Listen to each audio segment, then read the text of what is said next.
जय हिंद साथियों, मैं हरेंद्रजीत आदर्श पाठशाला यूट्यूब चैनल आपका स्वागत करता हूं।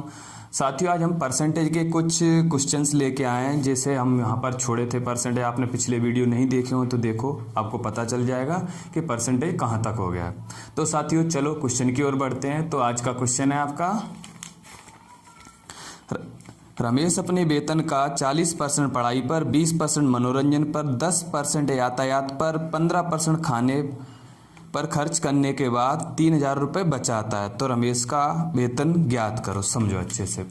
रमेश है जो अपनी आय का अलग अलग तरह से खर्च करता है। अब एक बात याद रखना, प्रत्येक वस्तु, प्रत्येक कार्य, यानी उसकी जो आय होगी वो अपने आप में कितनी होगी? 100% होगी। कितने परसेंट होगी? 100%। अब उसकी आय टोटल कितनी थी? 100% थी। 100% में से उसने देखा 40% पढ़ाई पर खर्च करता है। 40% किस पर खर्च करता है? पढ़ाई पर। और उसके बाद 20% मनोरंजन पर, 20% मनोरंजन पर खर्च करता है। अब उसके बाद देखा 10% यातायात पर खर्च करता है, ठीक है। और उसका 15% खाने पर खर्च करता है। रमेश इतना क्या करता है? खर्च करता है। अब टोटल मिला के इसमें कितना खर्च कर लिया? यहां से यहां तक अपन ने देखा अगर, तो पूरा 40, 60, 70, 85% उसने क्या कर लिया? खर्च कर लिया। अब 85% खर्च कर लिया तो बचा कितना उसका? कितना बचा देखा जाएगा तो 15% क्या होगा? बचा। अब आपको 15% बचा हो, सवाल में दे रखा 3,000 रुपए क्या करता है? बचाता है। अब 3,000 रुपए वह बचाता है तो इसका मतलब ये हुआ कि बचत के बराबर हम क्या कर सकते हैं? बचत रख सकते हैं। तो 15% बराबर कितना हो जाएगा? 3,000। परसेंट है नीचे कितना आ जाएगा? 100। 3,000 पक्षांतर कर, नीचे के 100 किधर चले जाएंगे? ऊपर। ऊपर के 15 किधर आ जाएंगे? नीचे। 15 से काटेंगे 15 एकम 15, 15 दूनी 30, यानी कितना आया? 20,000 रुपए। यानी रमेश की आय कितनी है? 20,000 रुपए। कितना है? 20,000 रुपए। तो समझ में आया साथियों? ठीक। नेक्स्ट क्वेश्चन साथियों, अगला क्वेश्चन क्या है? किसी स्कूल में 40% विद्यार्थी विज्ञान विषय लेते हैं, 20% विद्यार्थी हिंदी विषय लेते हैं और 30% विद्यार्थी भूगोल विषय लेते हैं। 140 विद्यार्थी इतिहास विषय लेते हैं, तो कुल विद्यार्थियों की संख्या ज्ञात करो। तो कोई वाली बात है, कुल विद्यार्थी अपने आप में कितने परसेंट होंगे प्यारे दोस्तों? 100% होंगे। कितने परसेंट होंगे? 100%। अब वही फिर वैसा ही सवाल है, कुल विद्यार्थी 100%। अब उसमें से बोला अलग अलग सब्जेक्ट लेते हैं। 40% विद्यार्थी साइंस लेते हैं, 40% विद्यार्थी क्या लेते हैं? विज्ञान लेते हैं। और उसके बाद 20% विद्यार्थी हिंदी लेते हैं, ठीक है। और 30% विद्यार्थी भूगोल यानी ज्योग्राफी लेते हैं।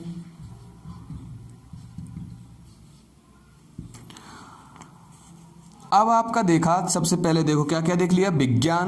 विज्ञान हिंदी और भूगोल देख लिया। अब जो बचेगा वो किसका बचेगा? हिस्ट्री का बचेगा, इतिहास का बचेगा। किसका बचेगा? इतिहास का बचेगा। अब हमने इसको टोटल किया, यहाँ से 40 और 20 कितना हो गया? 60, 60 और 30 कितना हो गया? 90। यानी कितना परसेंट बचा? 10% बचा। कितना परसेंट बचा? 10%। और 10% बचेगा वो किसका हो जाएगा? हिस्ट्री का। अब एक बात ध्यान दो, परसेंटेज में हमें कितना? 10% और संख्या में हमें दे रखा है, यानी कि 10% बराबर कितना दे रखा है? 140 विद्यार्थी दे रखा है। देखो सवाल पढ़ो, उसमें लिखा है 140 विद्यार्थी क्या लेते हैं? इतिहास विषय लेते हैं। तो इतिहास के अगर परसेंटेज में देख कितना परसेंट हो रहा है? 10%। और सवाल में कितना दे रखा है संख्या में? 140। तो हम क्या करेंगे? इतिहास के बराबर में क्या रख देंगे? इतिहास सब्जेक्ट रख देंगे। 10% बराबर 140, तो 100% बराबर कितना हो जाएगा? 1400। और करके देख लो, परसेंट नीचे कितना आ जाएगा? 100। 140, 100 किधर जाएगा? ऊपर। और नीचे कितना आएगा? 10। काटेंगे इससे, कितना आ जाएगा? 1400। अब एक बात और अच्छे से समझो, 1400 तो आया, लेकिन हमें कैसे पता चला कि कुल विद्यार्थी निकल के आए? समझो अच्छे से कि जब भी आपका यहाँ पर ये 100 रहेगा, क्या रहेगा? 100, तो हमेशा कुल संख्या या कुल विद्यार्थी, कुल जनसंख्या यानी कुल निकल के आएगा। आपसे क्या निकल के आएगा? कुल निकले। अब इसी सवाल में आपसे पूछ लेता कि बताओ हिंदी विषय कितने विद्यार्थी लेते हैं? क्या पूछ लेता? हिंदी विषय कितने विद्यार्थी, तो 100 की जगह क्या रख देते? 20। अगर आपसे पूछ लेता कि ज्योग्राफी यानी भूगोल विषय कितने विद्यार्थी लेते हैं, 100 की जगह कितना रख देता, 30। अगर आपसे कुल विद्यार्थी पूछ तो 100 ही रहेगा वहां पर, और अगर आप उसकी जगह कुछ और पूछ लेता है तो जो पूछेगा वो 100 की जगह हम क्या कर देंगे, एक्सचेंज कर देंगे। समझ में आया? आगे बढ़ते हैं अगले क्वेश्चन की ओर। अब मेरे प्यारे दोस्तों अगला क्वेश्चन है कुछ ऐसा ही है, अच्छे से पढ़ना। देखो पढ़ो अच्छे से। एक व्यक्ति अपनी आय का 20% शिक्षा पर खर्च करता है और शेष का 10% यातायात पर खर्च करता है। इस प्रकार उसके पास 7,200 रुपये बचे तो उस व्यक्ति की आय ज्ञात करो। अगर आप इस सवाल को फिर वही देखते हो कि 20% शिक्षा पर खर्च कर रहा है, ठीक है, और उसके बाद आपने 10% यातायात पर खर्च कर रहा है, इनको टोटल करके आप जो बचेगा उसे बचत के बराबर बचत रख दोगे। अगर आप ऐसा करते हो तो ये कैसा हो जाएगा, गलत हो जाएगा। क्योंकि इस सवाल में ध्यान दो, पिछले सवाल में इस सवाल में क्या अंतर है, इसमें शेष का बोला या फिर जो बोला बचत का बोला है। कैसा बोला है, शेष का या फिर किसका बोला है, बचत का। हम इसे कैसे कर सकते, समझो आपको मैं 2 तरीके से बताऊंगा, पहले अच्छे से ध्यान दो। क्या बोला, 20% शिक्षा पर खर्च करता है, तो हमें जो दे रखा 7,200 वो क्या दे रखी, बचत। अगर हमें बचत पता चल जाए तो हम बचत के बराबर में क्या कर सकते हैं, बचत रख सकते हैं। अब हमने देखा सबसे पहले शिक्षा का 20% शिक्षा पर खर्च करता, कितना बचाया उसने, 20% शिक्षा खर्च करने का 80% बचाया। कितना परसेंट बचाया, 80% बचाया। और फिर वह शेष का, लेकिन जो 80% बचा लेकिन उसमें क्या बोला, शेष का बोला, तो अपने आप में कितना परसेंट हो जाएगा, 100। फर्स्ट वीडियो में देखिए, उसमें बताया गया आपको कि जब भी कोई संख्या अधूरी हो, कैसी हो, अधूरी हो, और उसको हम अगर क्या करें, वर्तमान स्थिति के साथ संबोधित कर दें तो अपने आप में क्या हो जाता है, 100% हो जाता है। कितना परसेंट हो जाता है, 100। मान लो कि शेष कितना बचा, 80, और सवाल में फिर बोल दिया शेष का, तो ये अपने आप में कितना हो गया, 100। अब 100 हो गया अपने आप में। अब उसमें बोला शेष का 10% यातायात पर खर्च करता है। अब शेष का 10% 100 हो गया, तो कितना बचा, ये 90। कितना बचा है, 90। अब उसके बाद तुमने ध्यान दो, शिक्षा का खर्च निकाल दिया, यातायात का खर्च निकाल दिया, यानी जो रखा हुआ है, जो परसेंट रखा हुआ है, बचत परसेंट रखा है। कैसा रखा हुआ है, बचत परसेंट रखा है मेरे प्यारे दोस्तों। तो बचत परसेंट के बराबर हम क्या लिख सकते हैं, बचत लिख सकते हैं। क्या लिख सकते हैं, बचत। काटेंगे 2 जीरो से 2 जीरो, ठीक है, पक्षांतर करेंगे, नीचे का 100 किधर चला जाएगा, ऊपर, 8 नाम 72, 72 से 72 कैंसिल हो जाएगा, कितना आ जाएगा, 10,000 आंसर आ जाएगा। कितना आ जाएगा, 10,000 साथियों। आया ये समझ में? अब एक तरीका और अच्छे से देखो, समझो अच्छे से। पहले इसमें क्या देखा था हमने कि सबसे पहले 20% शिक्षा पर खर्च करता है। कितना परसेंट शिक्षा पर खर्च करता है, 20%। तो 20% शिक्षा, तो कितना बचा, 80। अब बचा ही क्यों देखा, क्योंकि हमें सवाल में 7,200 क्या दे रखी, बचत दे रखी। तो हम क्या करना चाहते हैं, बचत के बराबर में बचत रखना चाहते हैं। क्या करना चाहते हैं, बचत के बराबर में बचत रखना चाहते हैं साथियों। तो ये दे रखा हमें 7,200, तो हमने क्या करा, बचत, तो इसमें 20% शिक्षा पर खर्च करना, कितना बचा, 80%। फिर बोला शेष का, अगर ये शेष का बोला तो अपने आप में 100% मान लिया जाएगा। वो अपने आप में 100% हो गया, तो समझो फिर क्या बोला, 10% उसने यातायात पर खर्च किया, 100 में 10 यातायात पर खर्च, कितना बचा, 90। यानी बचत परसेंट के बराबर में क्या रख दिया हमने, बचत रख दी। इससे क्या निकल के आई, हमारी कुल आय। क्या निकल के आई, कुल आय। अब इधर एक ध्यान दो अच्छे से, समझो, इसे हम फ्रैक्शन वाले तरीके से भी कर सकते हैं, थोड़ा सा आसान हो जाएगा। कैसे हो जाएगा, समझो अच्छे से कि 20% शिक्षा पर खर्च करता, 20% फ्रैक्शन वैल्यू में हम लिखना चाहें तो 20% क्या लिख सकते हैं हम, 1/5 लिख सकते हैं। क्या लिख सकते हैं, 1/5। आया समझ में यहां तक, ठीक है। अब कैसे लिख सकते हैं, समझो 20% लिखा हुआ है, परसेंट हटाए, नीचे कितना आ जाएगा, 100 आएगा। कितना आ जाएगा, नीचे 100 आएगा। और 20 से काटेंगे, 20 से कम, 20 पंजा 100, कितना आ जाएगा, 1/5। समझ में आया होगा, ठीक है। इसी तरह 10% की फ्रैक्शन वैल्यू लिखेंगे तो हम क्या लिख सकते हैं, 1/10 लिख सकते हैं। आया यहाँ तक समझ में? अब उसने क्या बोला कि 20% शिक्षा पर खर्च कर देता है, तो यानी कि ये हर रहता है, जिससे नीचे रहेगा वो आपका मूल रहता है, इसका कोई चेंज नहीं रहेगा, 5 वैसा वैसा। और अंश के अनुसार क्या हो जाती है, कमी या वृद्धि हो जाती है। अब खर्च कर देता तो कम हो जाएगा ना, तो अंश कितना, एक खर्च करेगा, कितना बचेगा, ये 4 बचेगा। कितना बचेगा साथियों, 4 बचेगा। इसी तरह इसमें देखो उसके पास कितने थे, अब 10, और अंश के अनुसार उसने क्या कर दिया, खर्च कर दिया। क्या कर दिया, खर्च कर दिया इसके अनुसार, तो कितना बचा उसके पास, 9। अब ये तो उसकी मूल वैल्यू, यानी उसके पास इनका आपस में गुणा कर दो, उसके पास कितने 50 रुपए थे, खर्च करने के बाद कितने बचे हैं उसके पास 36 रुपए मान लो, या 36 यूनिट बची हुई हैं। अब साथियों 36 यूनिट बची हुई हैं, तो आपको 36 यूनिट की वैल्यू जो बचत दे रखी है, कितनी दे रखी है 7200 दे रखी है 36 यूनिट की वैल्यू। तो 36 का भाग दोगे, 36 दूनी 72, तो कितना आ जाएगा 200 आ जाएगा। ये कितनी आ जाएगी 1 यूनिट की वैल्यू। जब 1 यूनिट की वैल्यू 200 आ गई तो पहले, और जो प्रारंभ में उसकी आय कितनी थी 50 यूनिट थी। जब 1 यूनिट की वैल्यू 200 है तो 50 यूनिट की वैल्यू के लिए कुछ नहीं करना, हमें 200 का गुणा करना है, कितना आ जाएगा आपका 10,000 आंसर आ जाएगा। समझ में आया साथियों? तो इस तरह से इसे फ्रैक्शन वाले तरीके से भी कर सकते हो, और आप जो बेसिक तरीका उससे भी कर सकते हो, जिससे भी आपको समझ में आए उससे दोनों से आप कर सकते हो। ठीक है साथियों, आगे बढ़ते हैं अगले क्वेश्चन की ओर। हाँ साथियों, अगला क्वेश्चन है, राम के पास जितने पैसे थे उसका 20% श्याम को और शेष धन का 12/1/2% खाने पर और शेष धन का 14/2/7% यातायात पर खर्च कर देता है। तो अंत में उसके पास 2100 रुपये बचते हैं। तो बताए शुरुआत में राम के पास कितना धन था, यानी कितने रुपए थे।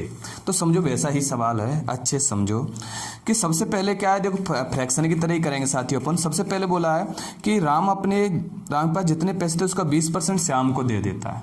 तो 20%, ध्यान देना, 20% की फ्रैक्शन वैल्यू बताई हमने आपको, कितना हो जाए 1/5। ठीक है, अब उसके बाद 12.5% धन को खाने पर खर्च करता है। 12.5%, 12 सही 1/2 को आपको हमने, इसको हम लिख सकते हैं 1/8। अब कैसे, देखो जो फर्स्ट वीडियो देखोगे उसमें एक टेबल बनी हुई है, उससे आपको और अच्छे समझ में आया हो, नहीं भी आया तो बता देता हूं। इसको आप जब भिन्न में बदलोगे तो ये ऐसा ही हो जाएगा। कैसे, देखो 12 दूनी 24 और 1 25, 25 बटे कितना नीचे 2% आएंगे, कितना आ जाएगा 100, 25 चौक 100, 4 दूनी 8, कितना आ गया 1/8। तो फ्रैक्शन वैल्यू कितनी 1/8 है। इसी तरह से अपन देखते हैं कि शेष धन का, आगे लिखा है शेष धन का यातायात पर खर्च करता है। शेष धन का कितना 14/2/7%, और 14/2/7 को हम क्या लिख सकते हैं 1/7। क्या लिख सकते हैं साथियों 1/7। ठीक है, अब इस प्रकार हुआ कितने बचाता है 2100 रुपये बचाता है। अब ध्यान दो, वैसे ही करें जैसा पिछला सवाल किया था। उसके पास 5 रुपए थे, कितने रुपए थे उसके पास 5, उसके पास 5 रुपए थे, अंश के अनुसार कमी हो जाए, यानी खर्च कर दिया उसने 1 रुपए, तो कितना बचा उसके पास 4 बचे। इसी तरह से उसके पास 8 रुपए थे, अंश के अनुसार उसने खर्च कर दिया तो कितने बचे उसके पास 7 बचे।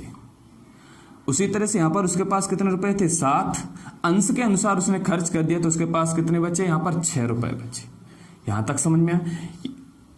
ये जो है इधर का है जो उसके पास है, यानी उसकी आय है, और इधर है जो खर्च करने के बाद बचा। अब साथियों सवाल छोटा करने के लिए एक और है, आप चाहो तो क्रॉस में इधर से इधर इन्हें क्या कर सकते हो, आप काट सकते हो। जैसे हम काटते हैं यहाँ पर 4 एकम 4, 4 दूनी 8, और 2 से काटो 2 एकम 2, 2 3 6, 7 से 7 कैंसिल हो गया।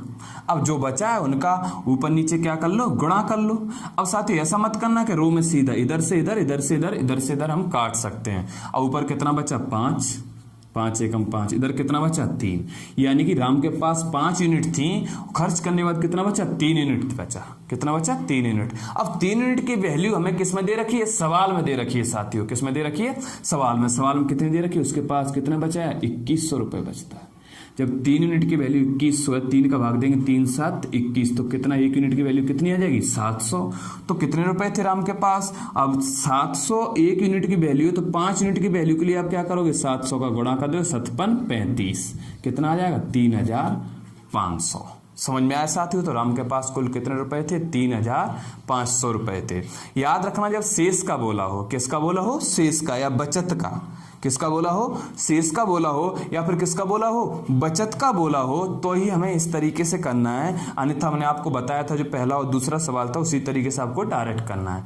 तो समझ में आया साथियों, अच्छे समझो। फिर बता देते एक बार, इसे आप ऐसे नहीं काट सकते हो, यहाँ पता चले 2 से इसको भी काट लिया उसको भी काट लिया, नहीं इधर से काट सकते, इधर से इधर से इधर से क्रॉस में काट कर जो बचने के बाद, कटने के बाद जो बचेगा उसका गुणा कर दो, इधर आएगा, जो कटने वाला इधर इधर आएगा। याद रखना ये मूल वैल्यू यानी उसकी आय है, है, और जो 3 है उसकी क्या है, ये बचत है। बचत के बराबर हमने क्या रखा, बचत। ये 3 यूनिट की वैल्यू 2100 है, तो 1 यूनिट की वैल्यू 3 का हमने भाग दे दिया, कितना आ गया साथियों, 700 आ गया। इसी तरह से यहाँ पर देखा कि 1 यूनिट की वैल्यू 700 आ गई, तो 5 यूनिट की वैल्यू कितनी आ जाएगी, 3500। तो ये क्या हो गई, राम की आय हो गई। ठीक साथियों, आगे बढ़ते अगले क्वेश्चन की ओर। हाँ साथियों, नेक्स्ट क्वेश्चन। सीता अपनी आय का 33.3% विराट को, शेष धन का 50% कपड़ों पर खर्च करती है, और अंत में उसके पास 12,700 रुपये बचते हैं। तो सीता की आय ज्ञात करो। तो समझो अच्छे से, वही है 33.3%। इसकी फ्रैक्शन वैल्यू कितनी, 1/3, और उसके बाद कितना बोला उसने, 50% कपड़ों पर, 50% कपड़ों पर खर्च करती है, तो उसकी फ्रैक्शन वैल्यू कितनी, 1/2। ठीक साथियों, अब फ्रैक्शन वैल्यू ये कहाँ से आई फिर बता रहे हैं आप। फर्स्ट वीडियो लिंक के डिस्क्रिप्शन में हम डाल देंगे, सारी वीडियो की लिंक रहेंगी आपकी परसेंटेज की, उसमें आप देखो। और फिर बताते एक बार, अगर आपने परसेंटेज की वैल्यू अगर आपने परसेंटेज की वीडियो नहीं देखे सारे, तो पिछले वीडियो देखो, तो ये और अच्छे समझ में आएगा साथियों। ठीक है, तो 33.3% क्या करती है, सीता विराट को दे देती है। फिर उसके बाद जो बचता है यानी शेष का 50% क्या करती है, कपड़ों पर खर्च करती है। इस प्रकार उसके पास 12,700 रुपए बचते हैं सीता के पास। तो सीता की आय ज्ञात करो। अब फ्रैक्शन वैल्यू तो हमने एक कर ही ली यहाँ पर। अब समझो सीता के पास हिस्से करना चालू कर। सीता के पास कितने, 3 यूनिट थी, 3 रुपए थे, अंश के अनुसार उसने खर्च कर देते, याद रखना। तो उसके पास कितने बचे, 2 बचे। इसी तरह सीता के पास यहाँ पर कितने रुपए थे, 2, अंश के अनुसार खर्च कर दिए, कितना बचा, 1। समझ में आया साथियों। इससे हमने क्या कर दिया, ये काटा, कितना बचा, 3, और इधर कितना बचा, 1 बचा। अब सीता कितना बचाती है, 1 यूनिट की वैल्यू, बचत कितनी है, याद रखने, सीता की आय हो गई, ये क्या हो गया, बचा, क्योंकि इधर क्या आएगी, बचत, तो इधर क्या होगी, आय, क्योंकि ये 3 आय और इसके अनुसार कम करने के बाद बचत। ठीक है, तो इसकी दे रखी 12,700 में क्या दे रखी, वैल्यू दे रखी 1 यूनिट की। तो ये 3 यूनिट की वैल्यू के लिए हम क्या करेंगे, इसमें 3 का गुणा कर देंगे। 3 का गुणा करेंगे, 0 0, 3 7 21, 1 हासिल 2, 3 दूनी 6 और 2 8, और 3 एकम 3। ये आ जाएगा अपना आंसर 38,100। ठीक साथियों, समझ में आया। चलो अगले क्वेश्चन की ओर बढ़ते हैं। ठीक साथियों, अब जो क्वेश्चन करने वाले हैं अपने वो थोड़ा टाइप उसमें क्या होगा, चेंज होगा। अब टाइप कैसा होगा, आपने देखे होंगे कई क्वेश्चन ऐसे होते हैं जो कि चीनी के भाव में, फल के भाव में कमी वृद्धि सवाल, उसी तरह के सवाल है। तो एक कॉन्सेप्ट समझाना चाह रहा हूँ, उसे समझो अच्छे से, फिर आपको सवाल कराता हूँ। अब ध्यान दो कि आपने क्या किया कि चीनी के भाव में, किसमें, चीनी के भाव में, पहले तो ये समझो अच्छे से, आपके पास कितना, 120 रुपए, कितने रुपए, 120। 120 रुपए में आप क्या करते हो, एक आम, 120 रुपए में आप 12 आम खरीदते हो। कितना आम खरीदते हो, 12। तो यानी एक आम कितने का आ रहा है, 10 रुपए का। कितने का आ रहा है साथियों, 10 रुपए का। अब आप क्या हो गया, इसमें 20% की कमी हो गई साथियों। क्या हो गई, 20% की कमी हो गई। चलो वृद्धि कर ले, 20% की क्या होगी, वृद्धि कर ली। तो 20% वृद्धि यानी एक आम 10 रुपए का था, 20% वृद्धि होगी तो कितना हो जाएगा, 120। नीचे कितना आ जाएगा, 100। काटेंगे इसको, 0 0 0 0। अब एक आम कितने रुपए का आने लगा, 12 रुपए का। जब साथियों जब नया भाव एक आम 12 रुपए का आएगा, कितने रुपए का आएगा, 12 रुपए का, तो कितने आम खरीद सकेंगे हम यहाँ पर, 10 आम खरीद सकेंगे। कितने आम खरीद सकेंगे, 10। अब मैं आपको क्या समझाना चाह रहा हूं, समझो अच्छे से, फिर और आपको अच्छे से बताऊंगा। ध्यान दो, जब आम आप क्या 12 आम खरीद रहे थे 120 रुपए, तो एक आम कितने का आ रहा था, 10 रुपए का। अब 20% वृद्धि हो गई, तो 20% वृद्धि, प्रत्येक भाव अपने आप में 100% होता है। अगर उसमें वृद्धि हो रही तो कितना, 120 कमी होती तो कितना हो जाता, 80, 20% के हिसाब से। ठीक साथियों, वृद्धि हो गई तो कितना हो गया, 120, काटा हमने तो कितना है, 12। यानी एक आम 12 रुपए का हो गया, तो 120 में कितने आम खरीदे जा सकते हैं, 10 आम। अब अगर हमने इसको क्या किया, अनुपात बनाया, इसको काटा हमने, तो इसका कितना, 2 से काटेंगे, 2 6 12 और 2 5 10, कितना अनुपात आ गया, 5। अब ये आम है, याद रखना, ये क्या है, आम है। आम की क्वांटिटी कितनी है, 6:5। अब इसी तरह से उसमें क्या बोला, 20% वृद्धि की थी। ध्यान देना साथियों, 20% वृद्धि फ्रैक्शन वैल्यू होती है 1/5। कुछ बताना चाहता हूं साथियों, समझो अच्छे से। अब वृद्धि हुई है, यानी 5 था, यहां लिखेंगे हम साथियों, कितनी थी, 5 रुपए कीमत थी एक आम की, और वृद्धि होने के बाद अंश के अनुसार, अभी बताया था आपको कमी और वृद्धि अंश के अनुसार होती है, इसके अनुसार वृद्धि तो कितना हो गया, 6 हो गया। कितना हो गया 6, क्योंकि वृद्धि हो गई ना, कमी हो जाए तो कितना हो जाता 4 हो जाता। अब साथियों हम ये बताना चाहते हैं कि ये क्या है आपकी क्वांटिटी है, क्या है आपकी क्वांटिटी यानी वस्तु है, आम है, और ये क्या है आपके रुपए हैं, खर्चा है, कितने रुपए आप खर्च कर रहे हो, यही है ना। ध्यान दो, अब पहले आप कितने खरीद रहे थे, ध्यान देना 12, अब कितने खरीदे 10, अनुपात बनाया तो कितना आ गया आपका, ये आ गया 6 और 5। इसी तरह जो ये अनुपात दे रखा है, किसका दे रखा है, रुपए का दे रखा है, किसका दे रखा है, रुपए का। तो हम यहाँ पर यही समझाना चाहते हैं, जब किसी वस्तु के भाव में कमी या वृद्धि होती है, क्या होती है, कमी और वृद्धि होती है, तो उसकी जो क्वांटिटी का अनुपात है और जो खर्च के अनुपात का कैसा होता है, उल्टा होता है। अगर ये 5:6 होता तो ये कितना आता, 6:5। अगर ये 6:5 है तो कितना हो जाएगा, 5:6 हो जाएगा साथियों। आया समझ में। चलो एक सवाल करते हैं और अच्छे से भी आपको मैं समझाता हूं, ठीक साथियों। अपने क्वेश्चन पर आते हैं साथियों। तो अपना क्वेश्चन है यहाँ पर, समझो अच्छे से कि चीनी के भाव में 20% की वृद्धि हो जाने के कारण, कमी कर लो, 20% की कमी हो जाने के कारण, ठीक है, 20% की कमी हो जाने के कारण 400 रुपए खर्च करने पर, कितने रुपए खर्च करना साथियों, 400 रुपए खर्च करने पर 2 किलोग्राम, अब कमी हो गई तो ज्यादा खरीद सकेंगे, 2 किलोग्राम चीनी अधिक खरीद सकते हैं, तो चीनी का प्रति किलोग्राम भाव ज्ञात करो। तो समझो अच्छे से 20% की कमी हुई साथियों, किसकी कमी हुई, 20% की कमी। हम इसको और भी कराएंगे, बहुत शानदार तरीके से कराएंगे, पहले समझो अच्छे से। 20% की कमी हुई तो 20% फ्रैक्शन वैल्यू कितनी हो जाए, 1/5 होगी साथियों। अब आप पहले आपको बताया था नीचे का मूल्य रहता है, आप यानी पहले 5 रुपए खर्च करते थे, लेकिन अंश के अनुसार क्या हो गई, कमी हो गई, तो आप कितना खर्च करोगे, 4। समझ में आया। अब ये जो अनुपात आया, ये किसका है, रुपए का है, जो आप खर्च करते थे उसका अनुपात आया है। अगर आपको इसमें वस्तु में बदलना चाहो तो हमने आपको बताया था, जब रुपए से या क्वांटिटी या वस्तु पे जाओगे आप तो कैसा हो जाएगा, उल्टा हो जाएगा, तो कितना हो जाएगा, 4:5 हो जाएगा साथियों। समझ में आया ना आपको। यानी कि इससे क्या समझ, 2 किलोग्राम अधिक प्राप्त होती है। यानी पहले 4 यूनिट थी, हम कितनी यूनिट खरीद रहे हो, आप 5 यूनिट खरीद रहे हो। यानी कि यहां से यहां तक कितने अधिक यूनिट हो रही, 1 यूनिट अधिक हो रही है। कितनी अधिक हो रही है, 1 यूनिट अधिक हो रही है। उस 1 यूनिट अधिक होने के कारण कितना बढ़ रहा है, 2 किलोग्राम। यानी 1 यूनिट की वैल्यू जो आपको दे रखी है वो कितनी दे रखी है, 2 किलोग्राम दे रखी है। कितनी दे रखी है, 2 किलोग्राम। तो आप 1 यूनिट की वैल्यू 2 किलोग्राम, तो 4 यूनिट की वैल्यू कितनी हो जाएगी, 8 किलोग्राम, और 5 यूनिट की वैल्यू कितनी हो जाएगी, 2 किलोग्राम के हिसाब से 1 यूनिट की कितने, 10 किलोग्राम। अब यहां पर ये समझ में आया कि पहले आप 8 किलोग्राम खरीदते थे, अब कमी हो जाने के कारण कितना खरीद रहे हो, 10 किलोग्राम। कितना खरीद रहे हो, 10 किलो। लेकिन हमसे क्या पूछा, चीनी का प्रति किलोग्राम भाव पूछा है। क्या पूछा है, प्रति किलोग्राम भाव पूछा है। तो आप समझ जाओ कि 400 रुपए में 10 किलोग्राम खरीद रहे हो। कितना खरीद रहे हो, 10 किलोग्राम। तो 1 किलोग्राम कितने का आएगा आपका, 40 रुपए का। कितने रुपए का आएगा, 40 रुपए का। अब यहां पर क्या कर रहे हो आप, 400 रुपए में पहले कितना खरीद रहे थे, 8 किलोग्राम। 40 रुपए में पहले कितना खरीद रहे थे, 8 किलोग्राम। तो 1 किलोग्राम कितने का आएगा, 50 रुपए का। अब कैसे, कुछ नहीं, इसमें क्या करो, 8 इससे कर दो तो कितना आ जाएगा, 50 रुपए प्रति किलोग्राम। कितना आ जाएगा, 50 रुपए प्रति किलोग्राम। थोड़ा समझ में आया साथियों। देखो इससे अभी देखो नया नया लग रहा है तो थोड़ा सा आपको कठिन लगेगा साथियों, ठीक है। और इसको थोड़ा समझोगे अच्छे से अनुपात में तो और आपको अच्छे से समझ में आ। अब एक तरीके से और बताता हूं, आप ध्यान अच्छे से, एक तरीका और है जिससे आपको हम बताते हैं, समझो। बेसिक तरीका है।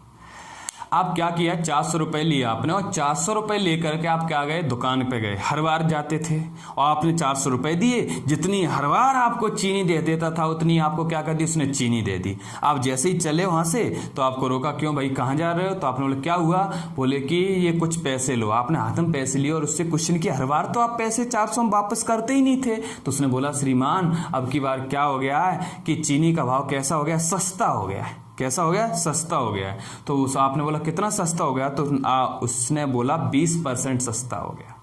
कितना परसेंट सस्ता हो गया, 20%। तो आपके दिमाग में बात आई कि जितना आप खर्च करते थे उसका 20% लौटाया जाएगा, क्योंकि 20% क्या हो गया, सस्ता हो गया। समझ रहे ना अच्छे से। तो आप कितना रुपए खर्च करते थे, 400 रुपए खर्च करते थे। कितना खर्च करते थे, 400। और 400 का 10% कितना होगा, 40 होगा।